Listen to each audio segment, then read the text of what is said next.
so that's good. Okay. Got it. Got it? Okay, I'm going to hit record on the doohickey. There's that intro music again, Anna. There it is. Yes, that's right. Welcome to Thinking Bodies, a feminist philosophy podcast. Hi, Kristin. Hi. Hello. We're both so excited. I know. We're so excited. We didn't figure out who was going to say hi first. Who's going to say hi first? We can say it together. That's true.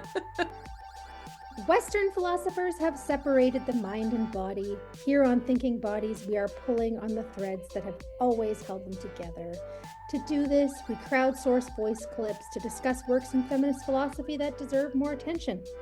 Our podcast collages with these clips as a feminist DIY experiment.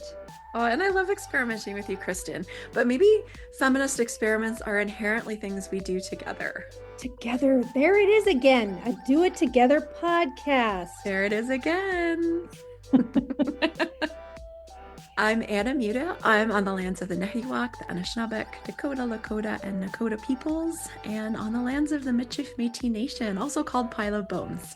And I'm Kristin Rodier, recording today on Amiskwahiskikan, homelands of the Plains Cree, the Woodland Cree, the Beaver Cree, the Ojibwe, and the Métis, also called the Beaver Hills House. My name is Adriana, Rincón-Villegas. My name is Brooke, Rudow. We've got a landmark here, Kristin. This is the last experiment in our experimental season 1. So we're thinking about what's to come. I know, we do have to think about what's to come, and possibilities are open if you ask me. You know, absolutely, yeah. We've been thinking about maybe contributors who have or would like to be on the podcast could help us with sort of curating our episode collage. Would love that. Yeah. Yeah, coming forward with an idea of who might want to submit clips and sort of we could work together on that. I was thinking of it sort of as a guest editor, how you guest edit a journal, but here it's like you're guest producing a podcast. So as far as I'm concerned, season 2 holds all kinds of possibilities.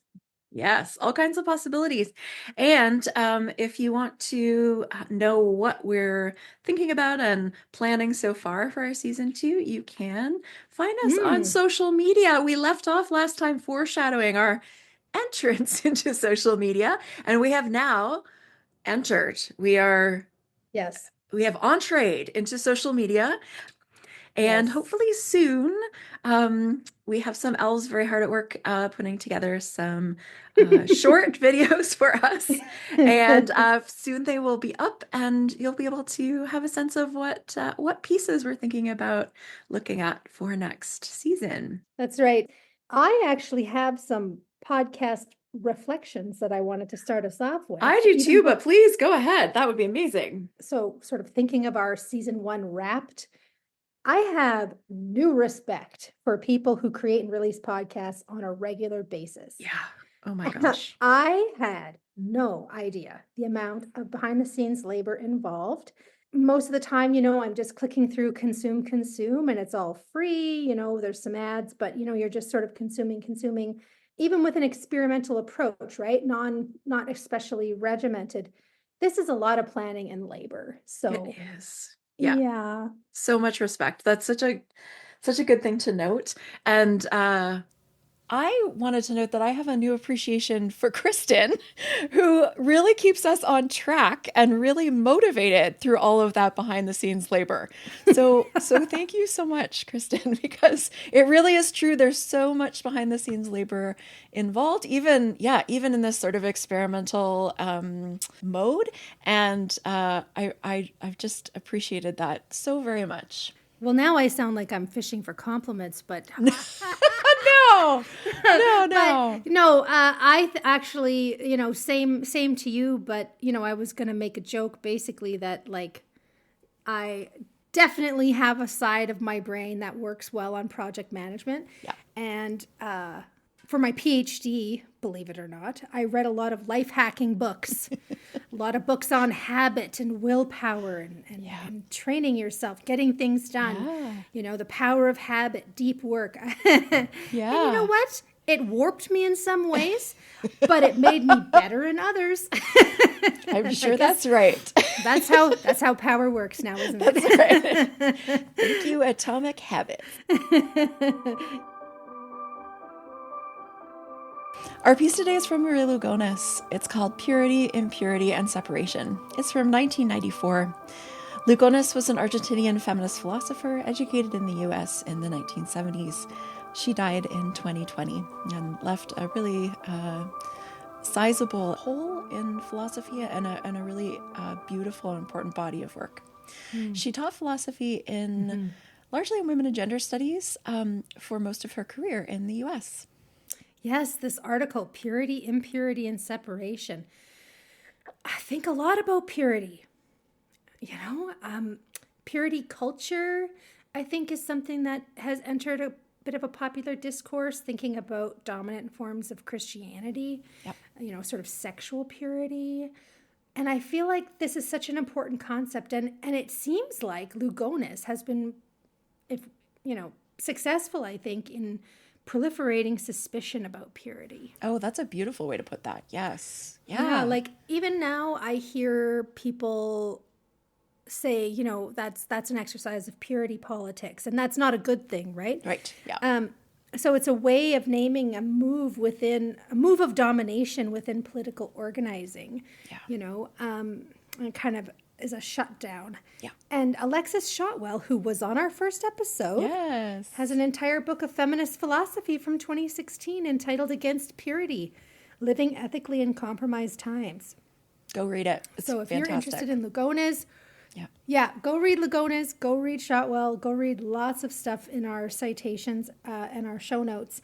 And Alexis's book works with the central idea that really resonates with Lugones' work, which is the idea of our fundamental complexity as irreducible.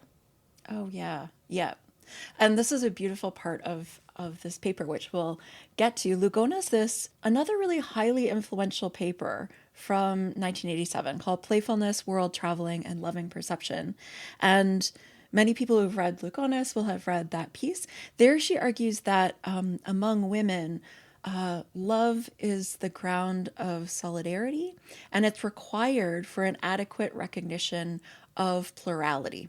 And so plurality, difference among and within groups of women. And there's a sort of preview in that article around the idea of unity as a form of domination. So in the piece that we're looking at for today, she develops the idea of plurality by talking about human beings as multiplicitous and mestizaje, or comprised of parts that are inextricably mixed together. And I use parts there in scare quotes because, as we'll see, the parts talk becomes really important. Exactly. But the idea is like we can think of ourselves in parts sometimes, but actually those parts are always mixed together in ways that affect all of the parts and that we can't actually pull apart. So we're mestizaje, and we'll come back to that term later. Most of us live social meanings that are complex. You're not simple. What is it like when important parts of you are reduced to only one of the parts about you? So many of us know ways of living that are different and multiple and complex. So what is it like when the knowledge of those ways of living are rendered unintelligible in the dominant culture? Many who've relocated from one cultural context to another are familiar with this. While you might experience moving between contexts, often there are parts of the self that have to be separated to conform or to survive. How does that forced separation between parts of the self function to reinforce oppressions? What is it like to live between and across groups that our social categories insist are distinct and separate? María Lugones writes that we are multiplicitous. Does that resonate with you, or do you prefer to think of yourself in neatly distinguished or distinguishable parts? Yeah, I'm really interested in this article. It's sort of deep, it's complex, there's a lot going on, but it's also big oppression theory. Yeah. It's really taking a look at how forms of domination perpetuate? What are their tools? How do they work within grooves of society to reinforce domination? And, then it also goes to what to do about it. Yes. I encountered Lugones as a graduate student, and so I'm really excited to do that deep reading today, because Lugones has actually been really personally, philosophically important to me. She sort of appeared with another philosopher, Charles Mills, at this really pivotal time for me, and I often say, among other things, they sort of gave some methodological cues to me about how one might proceed. But they also, both Mills and Lugones, articulate things about how whiteness operates in ways that at the time I didn't yet have language for, and didn't have philosophical strategies to invoke to deal with them. And so I really, I read Lugones very, very seriously in that capacity. So I'm really excited to dig into this with you today. It's so interesting how all of the pieces that we've talked about so far, talking about these pieces of feminist philosophy, have always brought up for us the question of philosophy, which inherently is connected to practices in the discipline.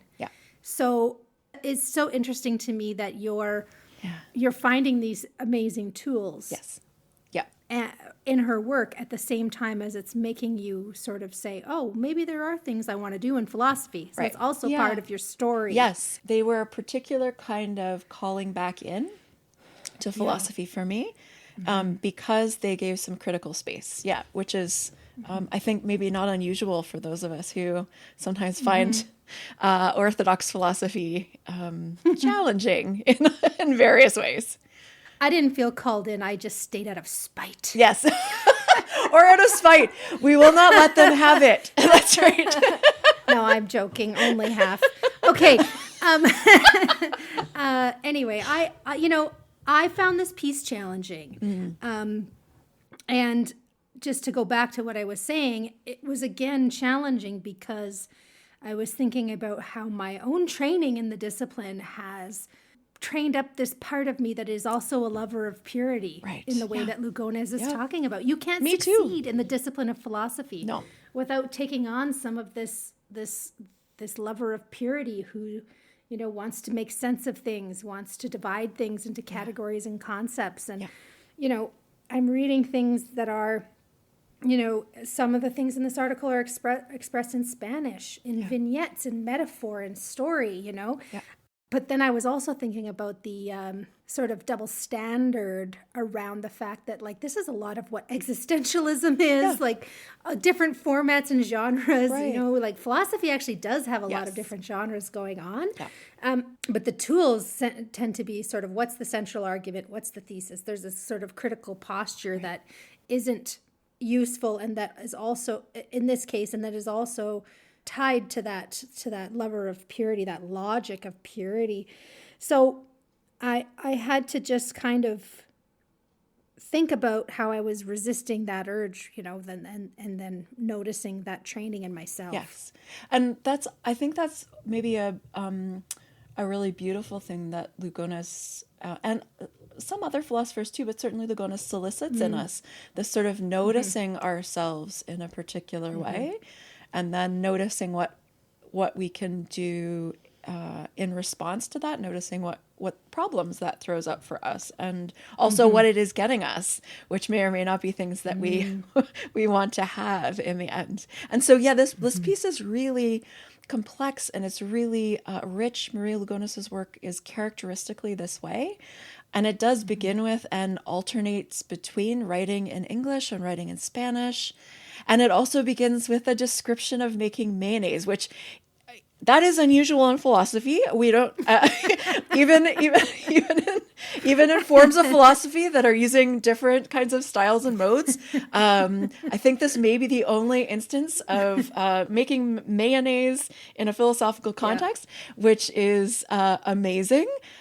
Well, that's good for me because I want to talk about cooking all the Yes, time. I was going to say you probably think about mayonnaise and philosophy much of the time together. An amazing cook, yes. But it's also about subjectivity, which is something that I spend a lot of my work thinking about. I think about subjectivity as a way of thinking about, very basically, of all the kinds of things there are in the world, what kind of thing is a human being? Yeah. And specifically, what are we formed and shaped in the world to do? And also to think, like, how are our ways of thinking, which even in philosophy, we often take to be sort of not something we can ask questions about. But I think a lot about subjectivity because I think it's really interesting to notice the ways in which we think in certain ways as opposed to others. And so a lot of my thinking about subjectivity, I guess, involves some objectivity. How do you think about subjectivity, Kristin? I think a lot about habit. Yeah. And so how is it that the things that we become used to then become spontaneous in us? Right. Yep. Right? Yeah. And so you do things out of habit in good ways and bad ways and so on. But that those things are trained up by, our environment, by structures. Language is a big part of that. But when I think about subjectivity, I think a lot about experience. Yeah. Yeah. Sort of self-understanding. Yeah. Self-consciousness, what it's like to be the kind of beings that we are, Yeah. and that's not homogeneous. Homogeneous, let's yes. say. Yeah. It varies so much between us. Yeah. And actually that sort of turning back to oneself when reading someone like María Lugones is a really nice instance of subjectivity practice, I think. Sort of subjectivity capacity. Yeah. So I thought we could maybe pull on some of the threads that are here.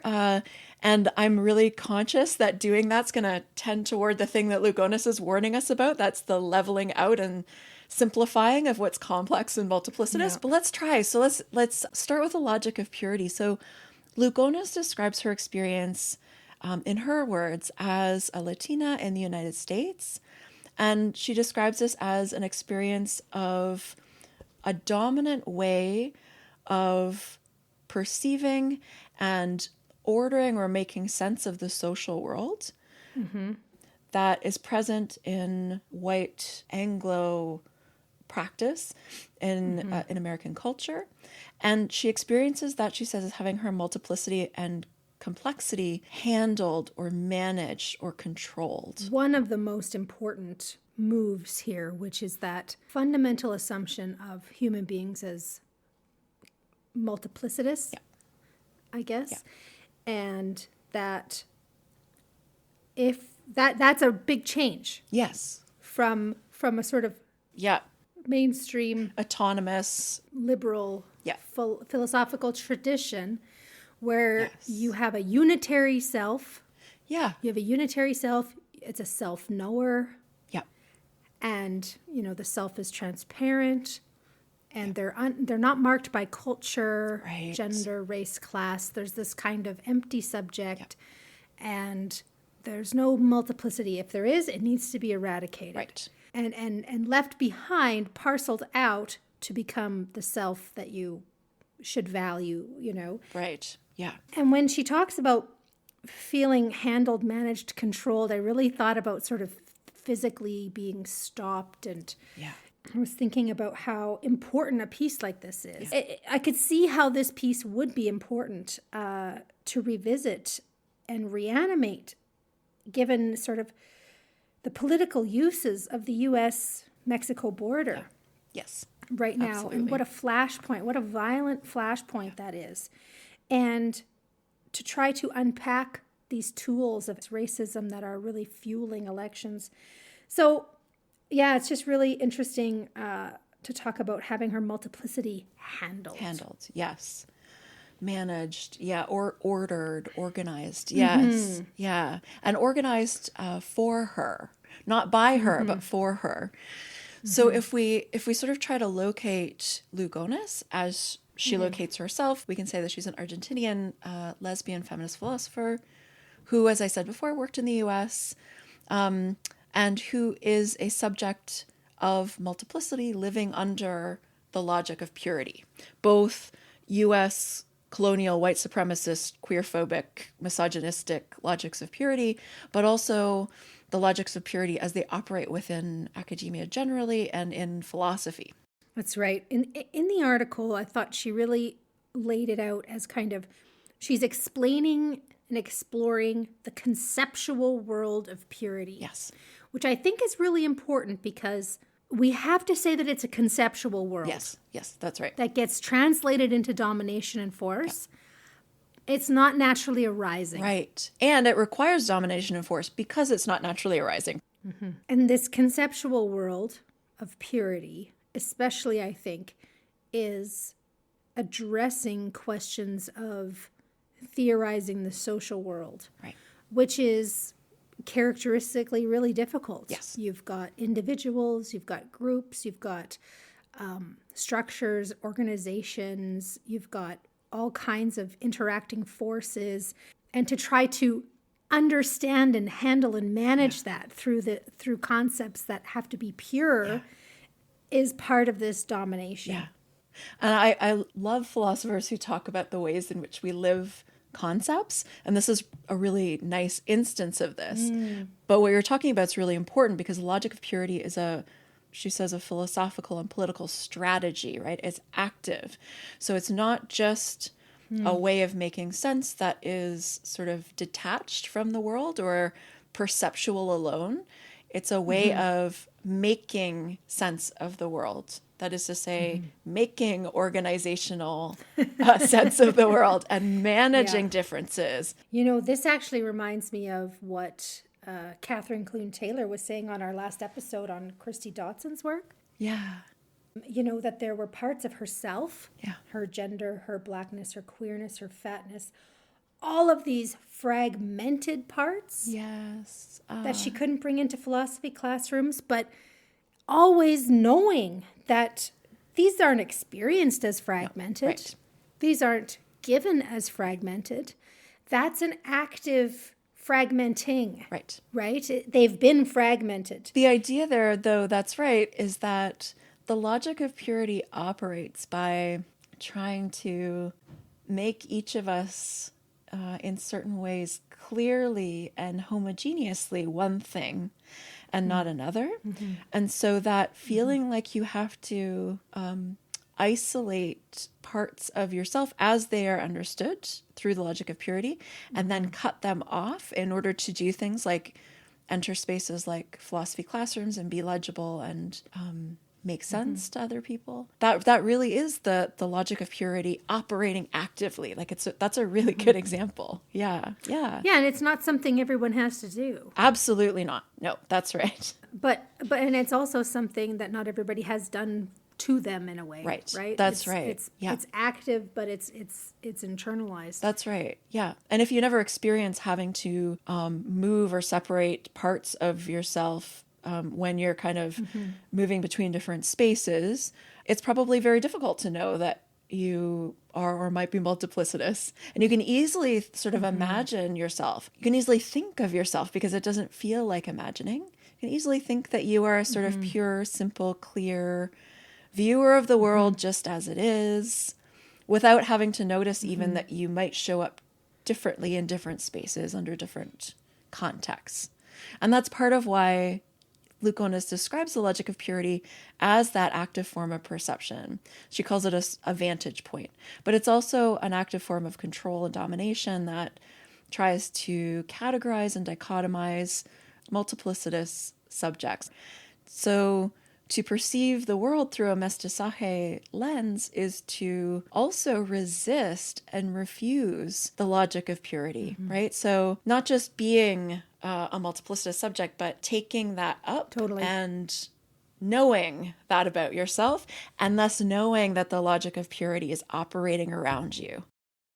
And, you know, we'll talk about this closer to the end, but what I love about this piece is that it talks about the power of impurity, right? The ways in which we can lean into our multiplicity that actually shakes loose some of that vantage point. I think that's something that I really love in contestatory philosophies, which is sort of using the knowledges of people who are marginalized as important tools and skills. I think Adriana's voice clip would be a really lovely addition to our conversation here. So, are you ready to hear that now? Absolutely. Great.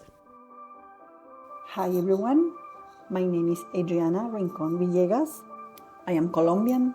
I am currently an assistant lecturer in the political science department at University of Alberta. And my research at large explores state power, particularly how the power of law is gendered, racialized, and colonial. And that's where I found the work of María Lugones. So if I wanted to describe the work of Lugones, particularly purity, impurity, and separation, I would say that it gives me a sense of connection. Not only connection with the academic community that is also interested in studying unequal power relations, but also in a more personal level. And that's what I want to talk about today. How it resonates with me as a Latin American woman, a feminist, a Spanish speaker migrant. So there was this turning point in my life that made me deeply aware of this dual world I am navigating, and it was migration when I migrated to the US to do my graduate studies. And of course here I took from a position of privilege, which in no way I want to compare with the experience with anyone else. But the thing I remember the most when I arrived in the US in 2013 was how automatically and urgently I abided by the rules of purity. What I mean by this is that I closely observed the behavior of my classmates, their social expectations, their interactions, their interactions in class, outside class. And my first thought, my first urgent need was to camouflage, to make all those elements of my own existing identity invisible. I remember having this overwhelming feeling of shame about my accent and my newly learned English skills. And I think this process of communicating or living in a second language transformed me, as Lugones says, into these dual subjects that was made of little pieces that were very contested. So this duality was comprised of the part of my identity that was visible, that was quickly learning how to behave here in the global north, or how to exist, and a hidden piece of my identity, a space of negation, if you will, that had my Spanish-speaking Colombian self. So for me, ideas of purity and separation were definitely normative. And this brought me to states of a lot of confusion and anger.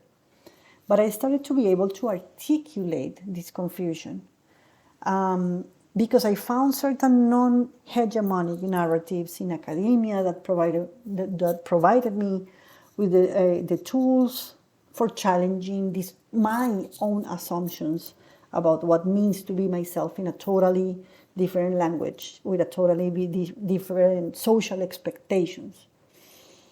So my new experience with impurity as resistance, as Lugones says, came once I encountered decolonial feminists, started to read Ochi Curiel and of course María Lugones, and I embarked in a process of embracing what Lugones calls the multiplicity instead of fragmentation. So instead of trying to leave different pieces of my identity, I am learning how to embrace this contradiction, this mestizaje, that is the space I come from, and the wonders or the possible wonders of my own imperfection. And I think this is going to be a lifetime goal an experience and journey, but is worth it. Thank you very much for this opportunity.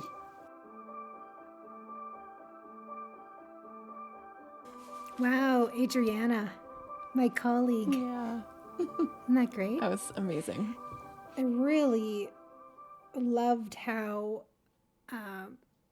she's so good at a narrative, and that really kind of takes you almost on the journey of the article. Yes, doesn't it? Yeah. Right through a personal experience. Yeah. One thing I was thinking about was moving between spaces, and that, you know, we are, I think, a lot of us always sort of observing behaviors and trying to fit in to a certain extent. But that Adriana did a really good job of explaining the shame and the way that this was sort of normative to hide.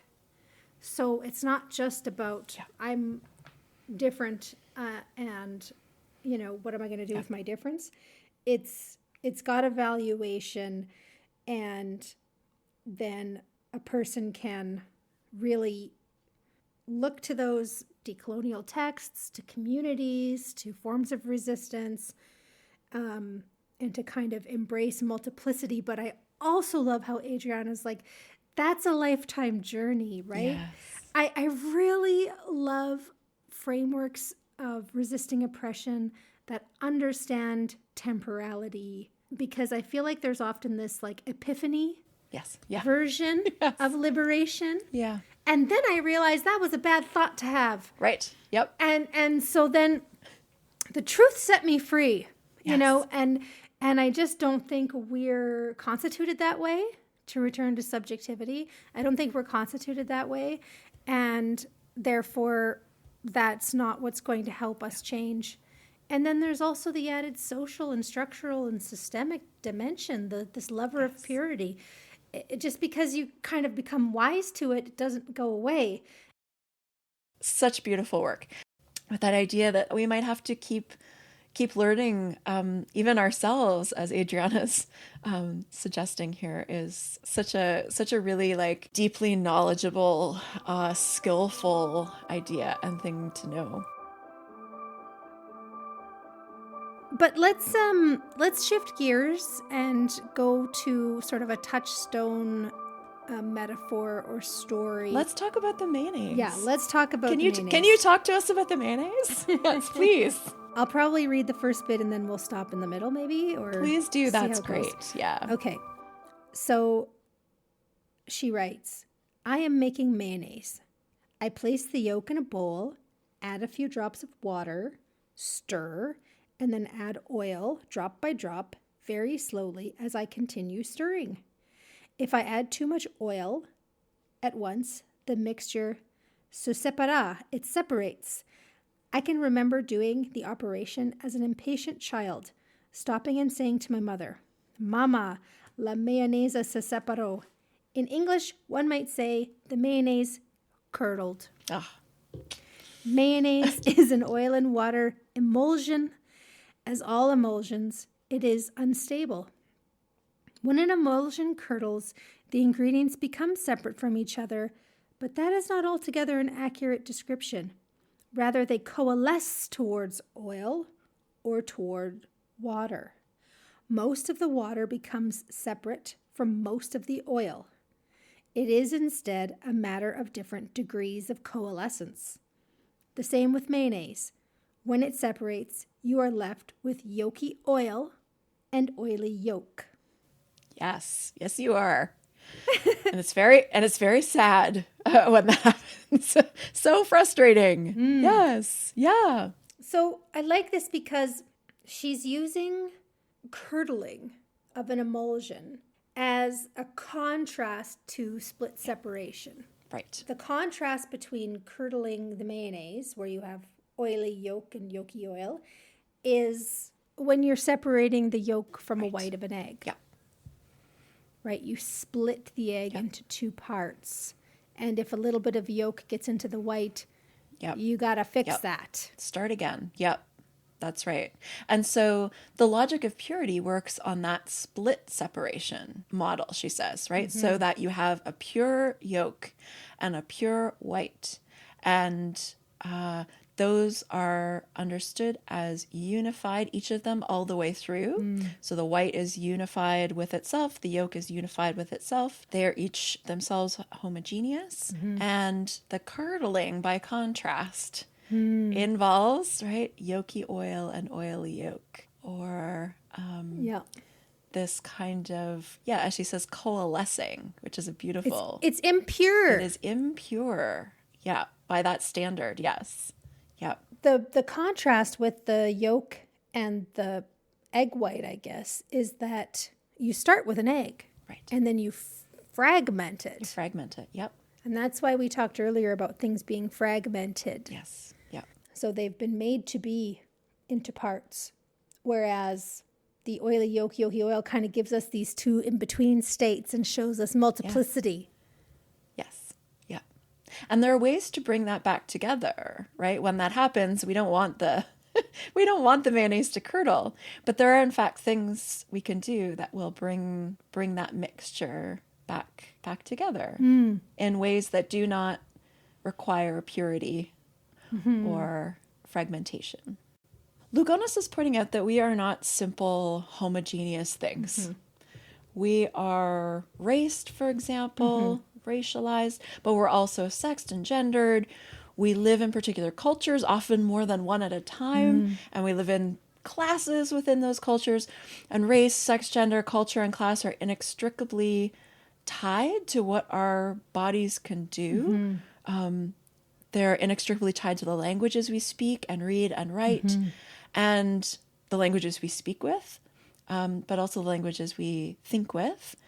And all of those are dependent on what part of historical time our lives inhabit, and where we're born and where we move to within our lifetimes. So like our communities connect us to, our parts of ourselves, and our communities are also used to distinguish us from others. I'm thinking about how we make distinctions. Yes. Right? And how there's different kinds of things that are subject to different kinds of distinctions, right? You can distinguish the egg white from the egg yolk. But, can you distinguish the parts of yourself that are white from the parts of yourselves that are a woman? Right? Right. And so that's what... Yes, which part of me is the white part, and which part of me is... I'll make my pinky finger the white part. Yeah, I know. And my left eyebrow the woman part, yes. Yeah, so it just sort of seems like we need to always be... Like, Lugones makes me think that we need to be thinking about the kinds of things we're talking about as well. Right. And the kinds of things we're talking about are subjects.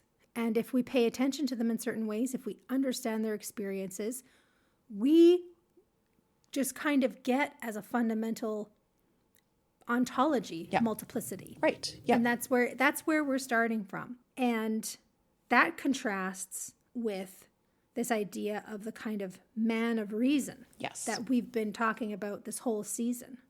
Yes. Right? Yeah. And that's very common to talk about in feminist philosophy, right? This idea that there is, the right kind of knower, which means the right kind of human being. And the man of reason is someone who is thought to be very rational, maybe purely rational, objective, is often sort of thought of as, interestingly, shall we say, disembodied, or the body doesn't matter. And here, Lugones also describes him as someone who thinks of himself as ahistorical and post-cultural without culture. The post-cultural thing really gets me. It's so peculiar. Yeah. Yes. Some of us are outside of culture or beyond culture, maybe. Yeah. Yes. And so on that definition, what is culture? If only some people have it, how can, so, but I think her point here is to think about the realm of the political and who's considered a full citizen. That's right. Yeah. Right. Whose citizenship is centered in political theory, whose forms of subjectivity, I want to, kind of say what kinds of autonomous beings have the wherewithal and the trust and the ability to come up with how we're going to socially organize ourselves, right? Right. And that person has to have no culture. What? Right. So they have No to be, culture. because whatever culture comes in, it's kind of tainting their citizenship.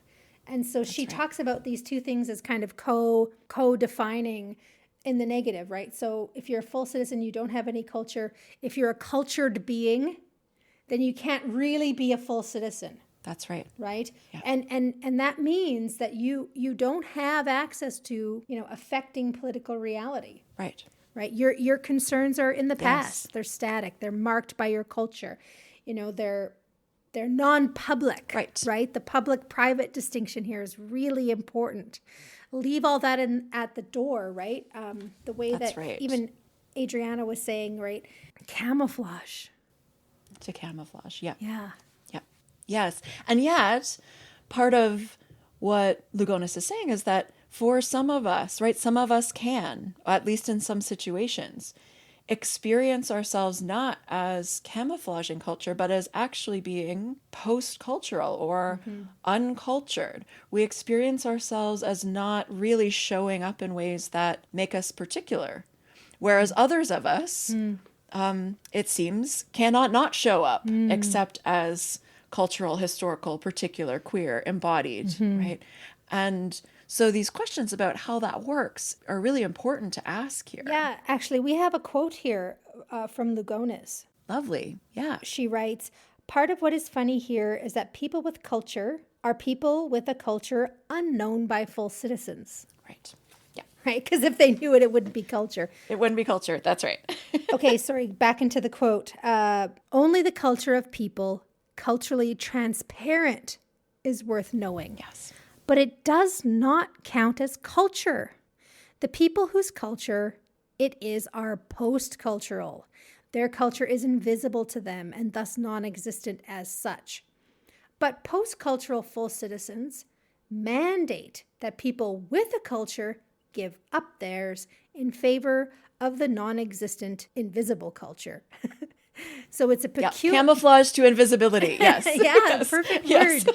So it's a Yes. peculiar status. I have culture because what I have exists in the eyes of those who declare what I have to be culture. But they declare it culture only to the extent which they know they don't know it except as an absence, that they don't want to learn as a presence, and they have the power not to know. So it's very weird. Furthermore, they have the power to order me to cease to know. So, as I resist and know, I am both visible and invisible. Visible as other and invisible as myself. But these aren't separable bits. As I walk around as both other and myself, resisting classification. Unquote. Wow. Only the culture of people, culturally transparent, is worth knowing. Yeah. But it does not count as culture. Yeah. That's worth revisiting. Yes. Amazing. I mean, this is...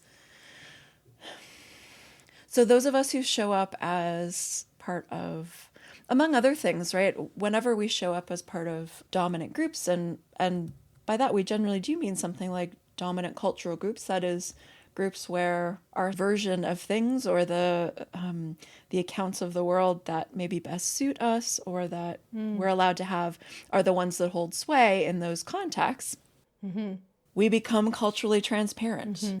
She's describing what it's like to move around when you're not part of that dominant culture and when the dominant culture is insisting that you are other.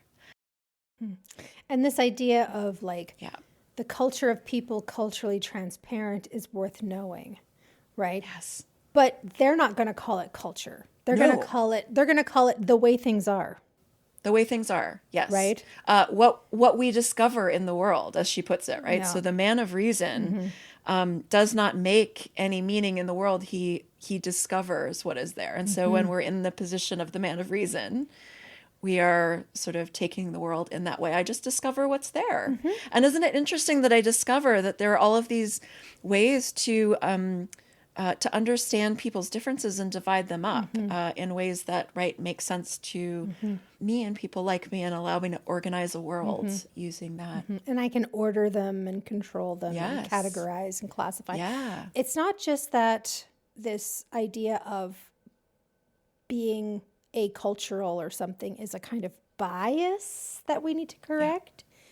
It's actually a value or a norm.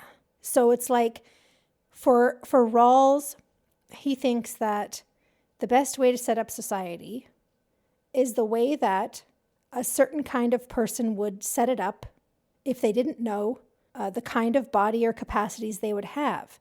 And so what's that person like? Well, take away culture, take away body, take away time period, take away religion, gender, anything to do with your body.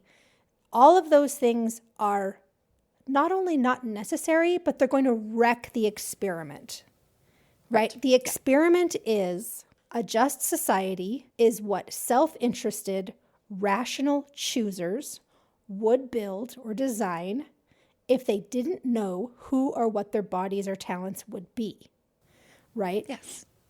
And so you have to imagine this person behind a veil of ignorance, and, you know, they're totally divorced of the culture. So it's actually set up that your culture and your embodiment is going to weaken justice. Yep.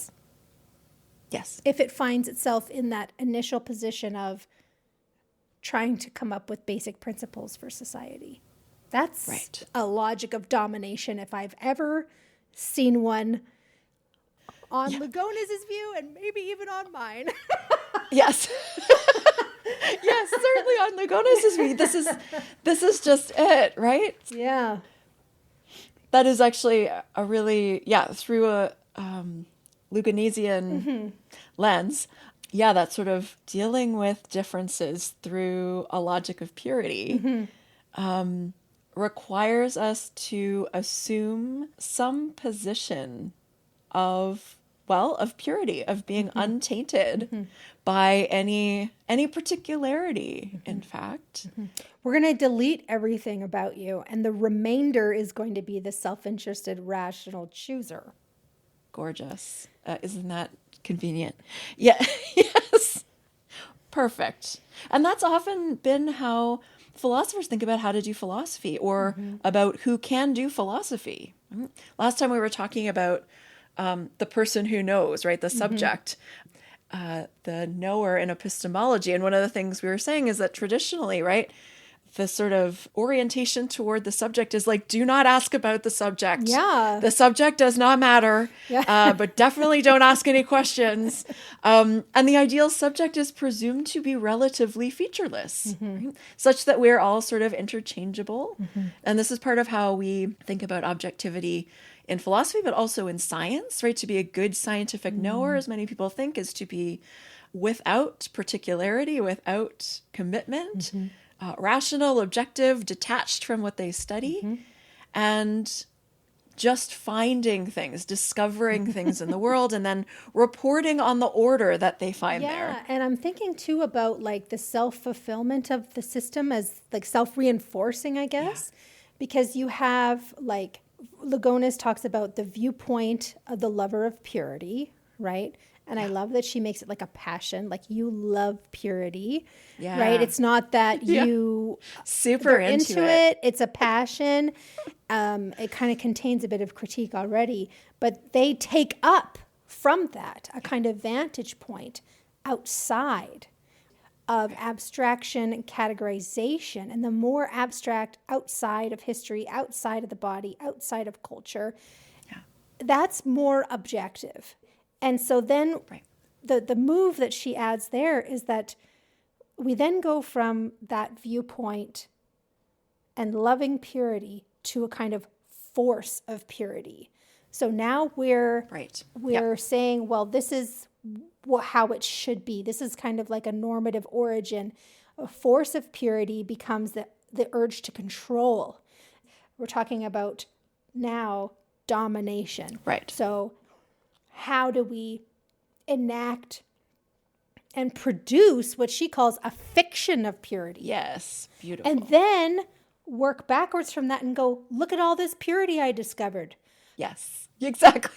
That's why she calls it a fiction, right? I produce this fiction, but then from the vantage point of the outside, right, I go, I discovered it.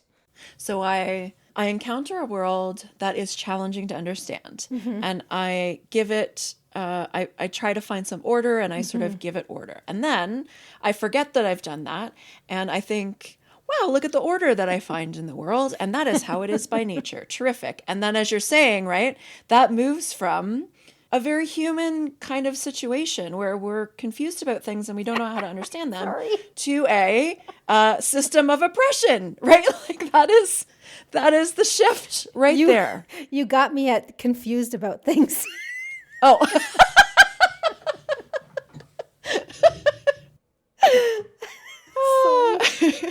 We're just so confused. Oh, I'm sorry. Okay. Yeah. Go ahead. And so that's exactly right. The man of reason is a fiction, and it's very clear to lots of people that is a fiction. But for the lover of purity, features of human beings that are identified as differences, right? However we identify differences, or things that don't fit the original unity that they've imagined exists, become quote unquote parts that can be split apart and fragmented. And then those, as we were saying about the yolk and the egg, can be taken as pure and can represent the person sort of all the way down. And, moving on to kind of the later part of the article, this idea of being fragmented shows up in resistance politics because we find ways of organizing. Right. And there's problems of exclusion within organizing. And so this is where we get the question of intersectionality. So how do we sort of start from a basis of we all have a lot of parts? So the way that I'm setting it up is already the problem, right? So the question isn't that, you take me and you add four things together and then you understand my oppression. They're oily yolk and yolky oil, right? They're together. They're together in a multiplicitous way. So if they are taken apart, then within these groups where we're trying to do resistance, we can actually have the logic of purity operating. Right. Yes. Right? You're not a proper X. You're not good enough to be X. You can't represent X. And those kinds of purity moves themselves are enacting. So we can enact this ourselves, right? Right. She raises this when she's talking in the article about someone we featured in one of our earlier episodes, Iris Marion Young.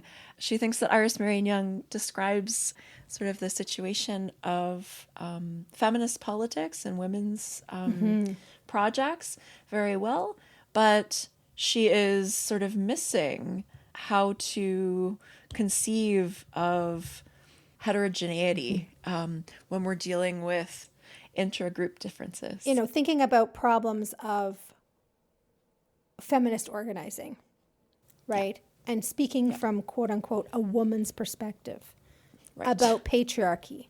That's one fragmented part of the self, but that if you can separate to one piece, that tells us something about privilege. Right. And so then the question becomes, well, what do we do about that logic within organizing? Right. And Iris Marion Young is like, well, we need to have a diversity of voices within our groups. Yeah. And this is what Lugones is really suspicious of, is basically saying, you're going to bring in more voices. She's like, power is operating the whole time we're doing that. So we're actually subjecting people to, different ways of being dragged down and silenced and punished and made to feel inadequate and so ashamed, all kinds of things. And so we can't just think that there's going to be this smooth inclusion of a diversity, that the diversity is there for because it's been produced through oppression. Right.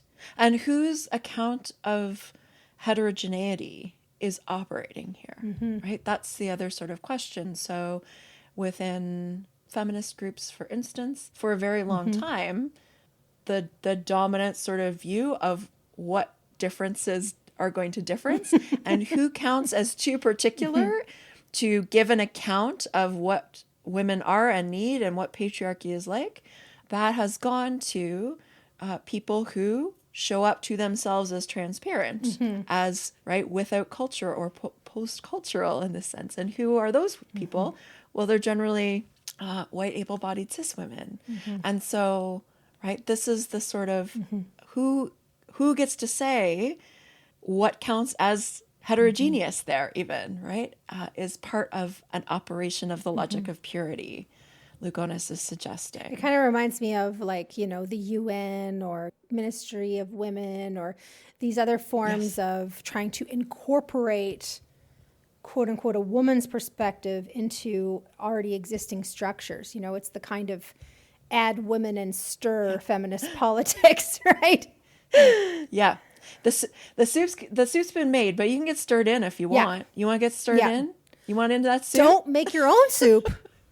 Do not make your own soup. That will not be okay. We are willing to add you to ours. That's right. You're welcome. The right kind.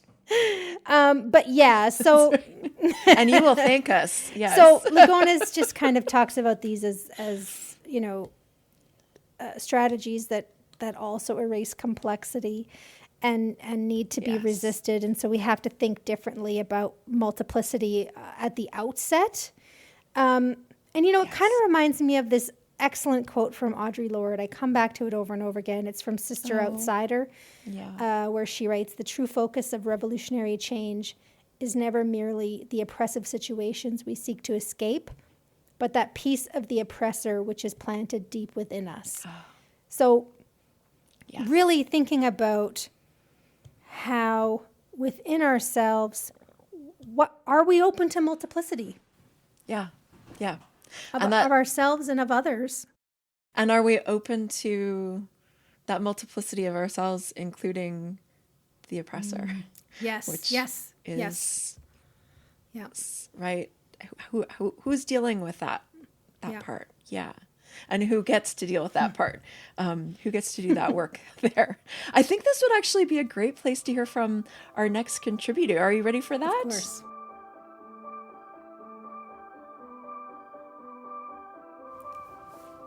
Hi, my name is Brooke Rudow. I'm an assistant professor of philosophy and humanities at the University of Central Florida. My research is in philosophy of technology, environmental ethics, political philosophy, and of course, feminist theory. The work of María Lugones has had a profound effect on me. As an undergrad and as a master's student, I really wasn't exposed to any critical theory. It was only once I started my doctoral coursework that I was introduced to feminist theory and environmental thought and critical race theory.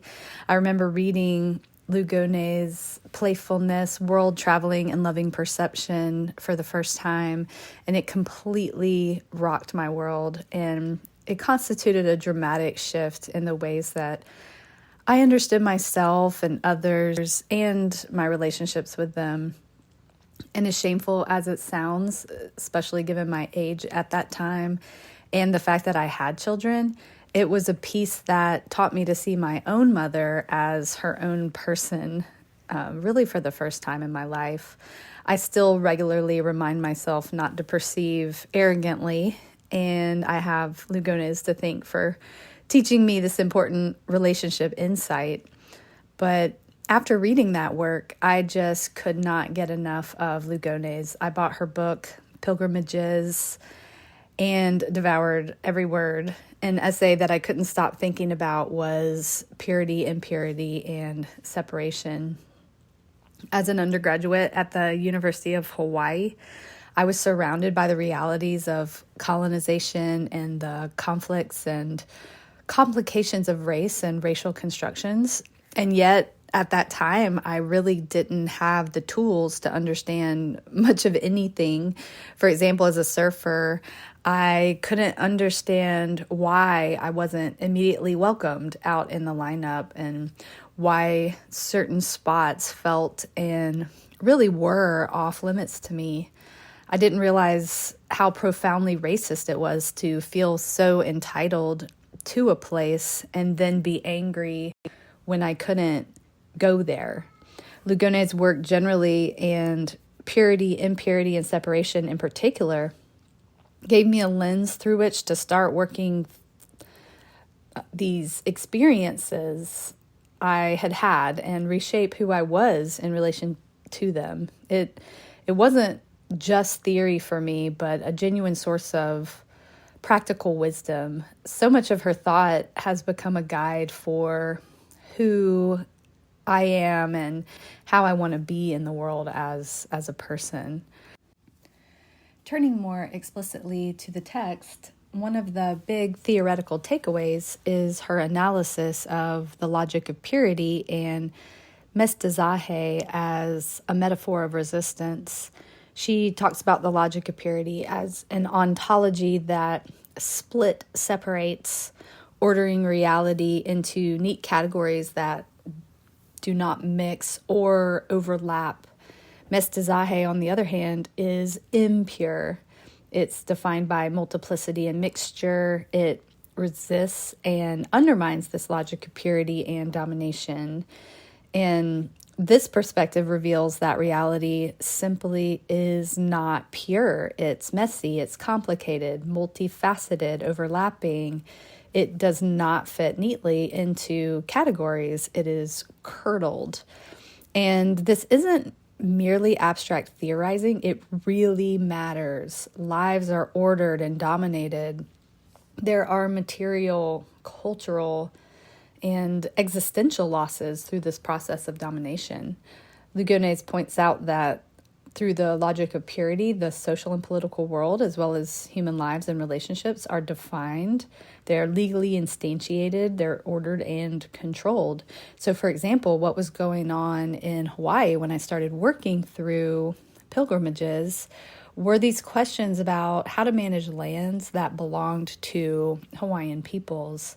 The law stated that only native Hawaiians could own or occupy these lands, but a logic of purity had legally defined native Hawaiians as a certain set percentage of Hawaiian blood. And notice the fragmentation embedded in that language. This percentage or part is Hawaiian. This part is not. So over time, as Hawaii's population grows and there are more intercultural marriages and families, this purity is diluted and Hawaiian families start to lose their generational homes. We see this in the tangible material consequences of the logic of purity and the processes of domination. But if we take up Lugones' mestizaje as a form of resistance to fragmentation and curdle Hawaiian identity, then political avenues open up for retaining control of these lands.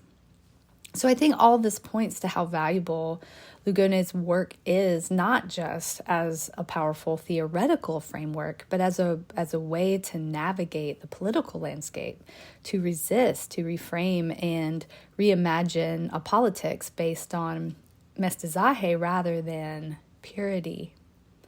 So purity, impurity, and separation, it continues to inform the ways that I approach philosophical problems, and I see it as relevant in some places that have been pretty surprising to me.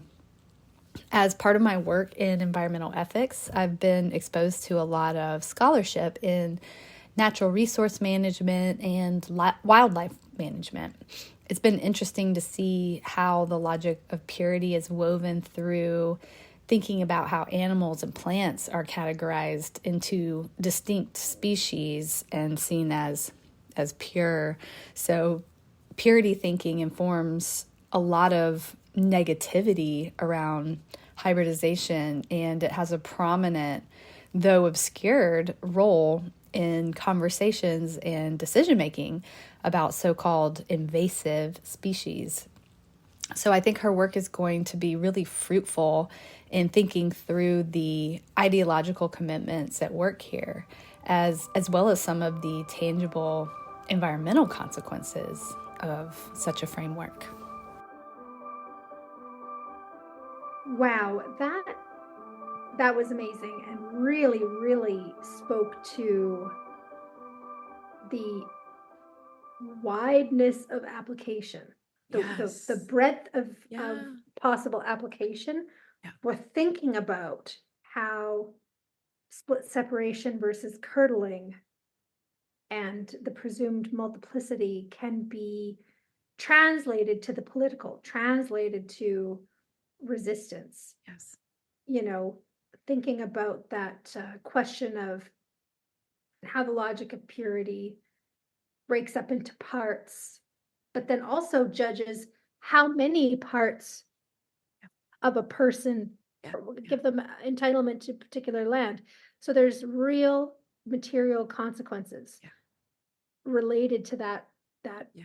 coming up with parts Yeah. and fragmenting psyches, lives, bodies, lands, Lands. Yeah. right? Families. Yeah. I think Brooke's insight that this is a source of practical wisdom really echoes from very different experiences and positions. And when we start with this multiplicity and the fact that we can sort of curdle away from the logic of purity that kind of shows it for what it's trying to do, Yeah. Yes. shows that it is not always successful. And so there are Right. possibilities Yeah. available. And Lugones gives this list of ways curdling against the logic of purity, kind of examples, right? Yes. The I recommend- practice of Yes. festive resistance. Festive Exactly. resistance. I love it. Yes. Yes. So she writes, curdling may be a haphazard technique. I recommend the cultivation of this art as a practice of resistance into transformation from oppressions as interlocked. It's a practice of festive resistance. So there's a bunch of examples. I won't list all of them, but bi and multilingual experimentation. Which she is doing here. Yes. Yeah. Exactly. Code switching, categorical blurring and confusion, caricaturing the selves we are in the worlds of our oppressors, infusing them with Yes. ambiguity. So the caricaturing makes me think about Cindy Baker, who Oh, made a yes. mascot costume of herself. Yes. And the performance art practice is called personal appearance. And so it's a amazing. caricature of herself, practicing trickstery and foolery, elaborate and explicitly marked gender transgression, withdrawing our services from the pure or their agents whenever possible, and with panache. And with panache. Announcing the impurity of the pure by ridiculing his inability at self-maintenance, which I find amazing. Playful reinvention of our names for things and people, multiple naming, marking our cultural mixes as we move, emphasizing cultural mestizaje and crossing cultures. Yes. And that move to sort of remind the lover of purity that you can appear to be pure and disembodied and post-cultural because a bunch of other people are maintaining literally your life and doing that in creative ways and maybe with panache, as she says, is what an amazing image. Yes, fantastic. Yeah, and I'll offer this other quote sort of at the end of that discussion of resistance. Quote, "We have been seen as threatening the univocity of life lived in a state of purity, their management of us and their power over us." So we have been seen as threatening. So it's kind of an ominous but joyful ending. Yes, and can we encourage those threats and also find ways to leverage what is threatening? I think Lugones gives us all of these sorts of amazing possibilities and then some, which we did not get to today, alas. But you can go and read Lugones' amazing work, listeners, and we will provide all of that for you in the show notes. And on that note, if you would like to contribute or give us ideas for our next season, please go to our website, thinkingbodiespod.com. As always, we're open to ideas. And we are absolutely looking for, as Kristin said, guest editors, guest producers for the next season.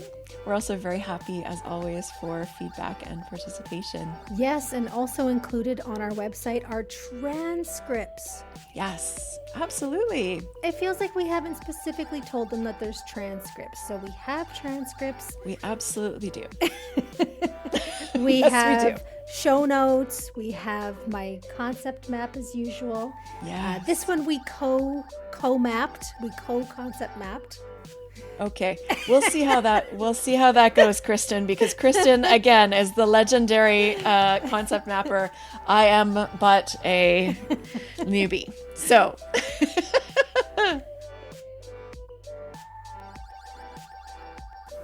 extra special thanks to our contributors, Adriana, Rincón-Villegas, and Brooke, Rudow. All the references for what we discussed on the podcast today are on our website. Our piece today is from María Lugones. Okay.